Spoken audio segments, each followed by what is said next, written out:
Hello everybody and welcome to the Sovereign Village Project. It's pretty early in the season, but as you can see we have a lot of our cold weather crops doing pretty well already. Got onions, got turnip greens and radishes, lots of other greens, purple mustards, lettuces, and elsewhere we have lots more radishes. Radishes are essentially a staple crop. We've got potatoes, we have peas, beans, all sorts of cold weather things going on. But even though we're really early on in the season, we're thinking about seed saving right now because we're looking for the plants that are doing best under these conditions here. We're looking for the ones that don't have a lot of bug damage yet, so good healthy leaves. We're looking for the early starters, the radishes that were the first to come up. I actually was sowing my radishes way before I should, and most of the seeds didn't come up, so I just kept sowing. Every week I would plant more so I could see the exact date they would come up, and whatever came up in the coldest weather, those are the radish seeds I want to save. So these guys that are doing really well, these radishes that are really big, these were the first ones to come up. And so I've marked them with this tag. And I'm going to be doing that with all of the plants I want to save. I mark them with a pink tag either on the plant or on a stick next to the plant. I mark those and we set those aside. We don't harvest them, we don't eat them, we let them bolt and go to seed. We continue to watch them, make sure they stay healthy. So we mark lots of good candidates and we leave those vegetables alone.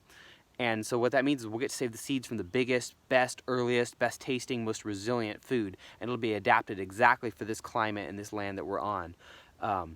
And if you're really trying to be self-sufficient, that's necessary. You not only need to be able to save your seeds, but you also need to be able to continue to make your plants more successful.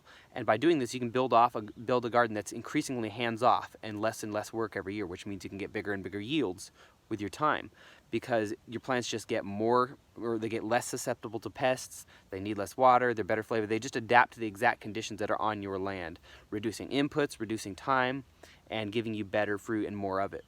Better food, better vegetables.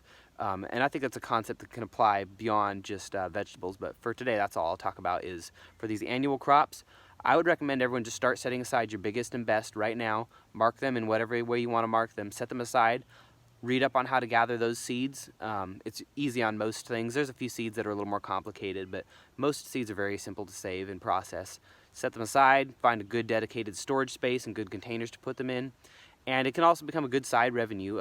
There's always going to be demand for good heirloom seeds.